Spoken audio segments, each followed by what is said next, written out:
Guys, I've been saying this for years. This is the part where people get uncomfortable because now it's not a theory anymore. It's showing up on camera in real time. If we look to Minneapolis right now, and I don't mean look at the headlines, don't look at the rage bait that's being posted online.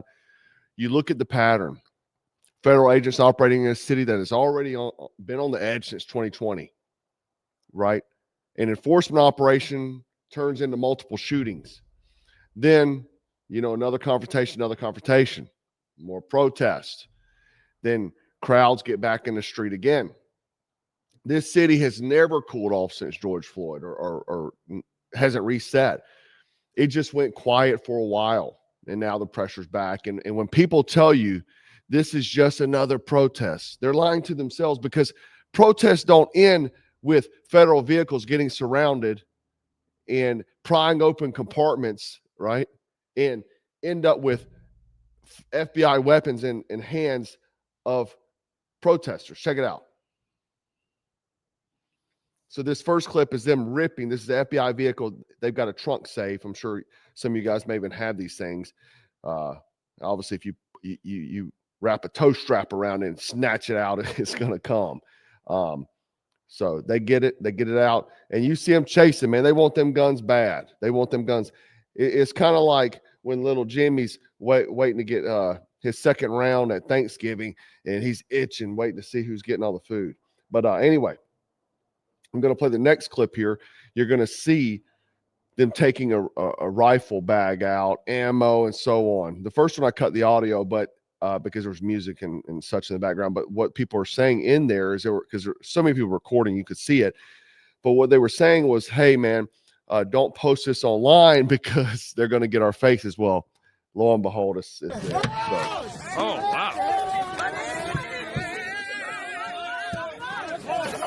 There goes the rifle. Oh, my God. Oh, my. Look at the face tats on that one. You see?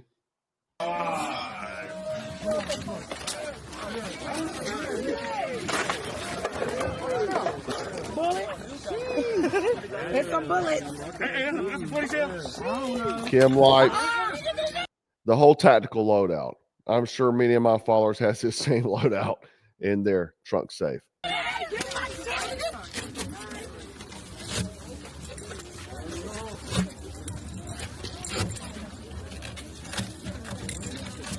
These are like FBI patches. No way. So yeah, incredible. We saw that before. My homeboy weapon snatcher went and snatched one back in 2020. But this footage matters, not because of the ideology, whatever you believe, this versus that, but because once people cross that line and nothing happens, that's the thing. When nothing happens, because nothing ever happens, rules stop being real. They stop feeling real. And once rules stop feeling real, everyone start freelancing. That's why you would see in all of these periods of chaos, and you notice they're increasing as time goes on, these periods of chaos, that they'll start looting stores in the middle of the day. They'll start acts of violence in the middle of nowhere. Don't care who's around. But this is when chaos stops being emotional and starts being tactical. Then, right on cue, we've seen thousands of federal agents' identities get dumped online. Names, personnel information, families, and people are celebrating like it's accountability. It's not. It's pressure, it's intimidation, and it's saying, do your job and we will make your life hell. So a lot of these agents, are just doing a job they're instructed to do. But, they're wearing masks to try to conceal their identities. But the problem is that they are in databases anyway. So anybody who's got any sort of even really knows how to run Google can go find out who these people are. It's not like they're covert operatives, that their information is hidden somewhere. So you have to ask yourself, who is leaking this information? Who benefits the most from chaos within this country? Well, many people do. Many people benefit. Many countries, many organizations You know, you could say our enemies, they tell us that they are the Russia, China, and so on. You could say that, and they do hack things and do things like that. It could be the Mossad wanting to cause chaos within the country and divide it. You know, they're APAC and HIAS, Israeli funded groups, help migrants get across the border during Biden. So you can see a lot of people that can benefit from the downfall of America, and especially when the collapse is coming inside. So they've leaked all this information, okay? And Tim Walz even came out, Tampon Tim, saying start recording so they can prosecute these agents later. Establish a record of exactly what's happening in our communities. You have an absolute right to peacefully film ICE agents as they conduct these activities. So carry your phone with you at all times. And if you see these ICE agents in your neighborhood, take out that phone and hit record. Help us create a database of the atrocities against Minnesotans, not just to establish a record for posterity, but to bank evidence for future prosecution. So he's not wrong. You can record out in the street. That is true. But they're wanting to prosecute. Now, I don't know if you've guys seen the shooting that occurred last night, but it was a illegal Venezuelan migrant. He was trying to ambush apparently with a snow shovel. And this is him smiling in the ambulance. Well, so we have all those agents there. It's creating a lot of chaos. So people come there. It's kind of like how Al-Qaeda would follow the troops around, or any, kind of terrorist groups would follow around, right? But this is what people fail to understand, is that you don't need mass violence to collapse enforcement. You just need enough friction that people stop wanting to show up. That's how systems rot from the inside. How many cops left after 2020, after they were getting their hands slapped and so on? Now, Donald Trump is actually calling to possibly push the Insurrection Act, so to obviously send more maybe troops there. But obviously it's a breeding pot for chaos there. Now, before I said this multiple times, I don't care about feel-good roundups. I just don't. And I know I get a lot of hate for that, but you have to understand something, man. I'm not a junk food YouTuber, like where I'm saying that I'm just giving you something to rant about, create a hero villain, and we're just talking shit. I don't do that. I look deeper into the picture. The thing is, I don't care about feel-good roundups. I don't care about going to go get Juan and Juanita. I don't care about that. We have enough bad people in this world, right? I don't care about optics. You can deport everyone tomorrow, and if the system stays the same, the next administration opens the gates back up and we're right back where we were, right? What I saw in Minneapolis is that we're going car to car asking for IDs. Do we not have any intel? Are we not looking for bad guys? Are we not looking for terrorists? We'll get them after the fact, after they shoot a National Guardsman in the head. Are we not looking for these people? Maybe the Somalis on expired visas that took billions of tax dollars. Now we're going to car asking people that look like they were born here for an ID. I saw that yesterday. I saw multiple videos. Them going to someone who is evidently American, born and raised, asking them for an ID. I'd be upset too. Don't be freaking bothering me. Okay? But again, we get to where nothing ever gets fixed because nobody touches the incentives, right? Nobody touches funding. Nobody touches the networks that profit off chaos. They just move bodies around and call it action. And right now, today it came out, Pam Bondi just said we're not going after Fauci. I mean, really, that is no surprise to me. It's really not, because nothing ever happens. Not to the protected class. Nothing happens. What actually matters is criminals, man, fraud rings, terror networks, the people exploiting disorder. But instead, everything gets blurred until enforcement itself becomes the enemy. and chaos becomes the aesthetic. And yeah, I've been talking about this precisely for years. I have. Again, going back to the leaked databases, even it came out. I don't know if this is true or not, but they're saying it is. They're saying founder, but he's not the founder. He was the leader of the Proud Boys, is listed as ICE agent in leaked database. That would come no surprise to me either, because I also heard he was a federal agent undercover. So yeah, it's funny how the right has used to be anti the 3-letter, now they're pro the 3-letter. It's weird to me. I don't get it. I don't get it. And why the 3 letters always go after the right-wing side versus infiltrating. Like they'll go up to Randy Weaver and shoot his wife and daughter, but they won't go after the leftist. And so that's what I say, man. I've been saying it for years. And I said, you can go watch the video from election night. I said that if Trump got elected again, unrest wouldn't calm down. It would actually escalate, not because of Trump himself even, but because half the country has been trained to believe that this is the pattern. This is the way, the momentum we're heading.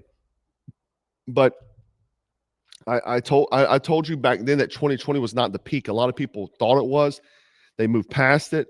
I told you it was the warm-up. And now people are acting shocked that the same cities are bullying again, just with different excuses. They always look for a different excuse, a different flag to fly or whatever. But you'd think Trump would have learned. But again, we will see, he will see that it will be worse than last time because he didn't drain the swamp.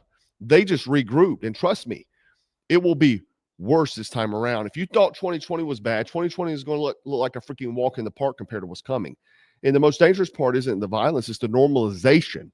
People see this stuff now and barely react because it's not my city, it's not my street, not my family yet. That yet is how unrest spreads. And let's talk about the part everybody dances around, the money. Because this stuff just doesn't happen organically. You can't make me believe that. Crowds don't magically appear coordinated with supplies, legal help, transport, messaging, and media coverage all lined up. That takes funding, it takes logistics, and it takes organization. And every time unrest pops off, it's the same pattern. Out-of-state agitators show up. Legal defense funds are already standing by. Bail money appears instantly. Messaging hits social media before the smoke clears. It's not spontaneous anger, man. That is called infrastructure. And notice how nobody ever asked who built it. Why are the DOJ? Where's Cash Patel saying, why don't we get to the bottom of who's funding this, right? Why is Dan Bongino going back to his podcast instead of, hey, maybe we should go after the puppeteers here, right? Maybe we should try to find out who's financing, who's supporting the logistics of this operation, because this is what's destroying America in real time. There's an entire ecosystem built around chaos, man. I'm talking nonprofits, activist networks, donor pipelines, legal NGOs, media amplification loops, all feeding off instability. How does CNN show up there before the cops do? Some of these people don't even care about the cause. They don't. They care about the money, and they're just crazy enough to care about the churn. Unrest creates relevance. Relevance attracts donations, and donations fund the next wave. It's a self-licking ice cream cone. How many times we see pallets of bricks showing up, U-Haul trucks loaded with pre-prepared signs, Molotov cocktails, and so on. And here's the part that you really don't want to hear. If you don't shut down the funding, you can't arrest the people. You can arrest the people forever, but nothing changes. You can continue to arrest these guys. Nothing changes. Since 2020, that happened. Now this, same thing. You can clear a street tonight. You can send the National Guard down the street, clean it up, and the same network spins it back up tomorrow. The thing is I want people to realize that they have to stop believing the rhetoric, the memes, and all the bullshit. We have to get to the bottom of it. Drain the swamp, fix the system, because the system rewards chaos. That rewards chaos is still intact. It's still there. We're seeing it real time. But people are like, nah, man, just another bunch of liberals. Really, you believe that? You believe they're that locked in? Well, damn, if they're that locked in, the right don't got it in them then. Because I ain't ever seen the right do anything like this. No. That's why I've always said it's not about left or right. or immigration or protests. It's about the incentives. If people can profit from disorder financially, politically, culturally, then disorder becomes the product. Destruction of America becomes the product. Why is it still happening now? Why was this kind of stuff not happening during Biden's administration, but it happened in Trump's administration and happened again? You have to ask yourself, because there's networks, there are deep state operatives, there are people that are controlling things behind the scenes. Unless you dismantled that, you can round up all of the Juans and Juanitas. You can post all the memes. J.D. Vance can post the memes. Nothing gets fixed. We have to demand them to go after the real players. It's exactly why cities like Minneapolis keep boiling over, not because the people there are uniquely violent, but because the infrastructure for unrest is already in place there. They've already done it. Just turn it back on again. Money, messaging, mobility, and legal cover. That's how agitators operate. They're not lone wolves, man. They are a supported network. And until that gets addressed, all you're doing is treating symptoms. Oh, we're not going to find a cure. We'll treat your symptoms. Not going to find a cure. You don't fix the disease. And then because America's in decline, we get this spectacle. Did you see this? This was dog mask, furry shit, political cosplay, furries. The same stuff we used to mock the left for. Remember that? Remember laughing at furry culture, the identity nonsense and the fetishes, the weirdness? Yet now it's showing up in Mar-a-Lago, right? And before anybody freaks out and they say 40 chestnuts, and I say, yeah, you can rent the place out, but that's not the point. Donald Trump gave a speech at this event. The point here is the culture is bleeding everywhere, right? Look at this. There was a time when men in power were expected to look serious, act serious, understand gravity. This was not it. Now we got dog masks and costume energy orbiting the same political spaces where real decisions are being made. And again, we used to make fun of this. We used to make fun of this stuff. If this reminds you of the Army colonel who wore the dog mask in his official photo, good, it should. Because I told you then, I'll tell you now, these things aren't isolated. Okay? The right, like I've said before, is just this left moving slower. The right is just the left moving slower. Same decay, same unseriousness, same detachment from reality, from you and I. They live in a different time, Marvel timeline than us. Right? This is what happens when society loses standards at the same time it loses order. You got chaos in the streets, this freaking clown world happening. And before anybody says, what do you do about it? Well, you got to prepare, man. Start with you, your awareness, your preparedness, your mindset. That's why I do what I do, because no one is coming to save you. I say Frosty, Stratton, and Dangerous, not as a cute saying at the end of my videos, right? That's why. Anyway, before I jump off, the mindset, I always like to have reminders of that, okay? And so Frostman 1 is that, when we're talking about stay frosty. And we came out because a lanyard bead is not a decoration, although it is, but it's more made for indexing, for getting a knife out and things like that. We gave some away, whatever. We sold the vectors the other week, but it's something for tactile feel, stress and duress. That's why I like ring blades for like the street pick and so on for combatives or karambits, because you can index it. Obviously, some people may not be able to carry that every day. You may carry a folder.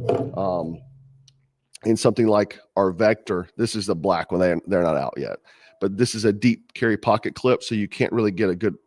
So we made these Frostman 1 lanyard beads. I reached out to the top polyjet manufacturer in the world to make these. So these things are done incredibly well.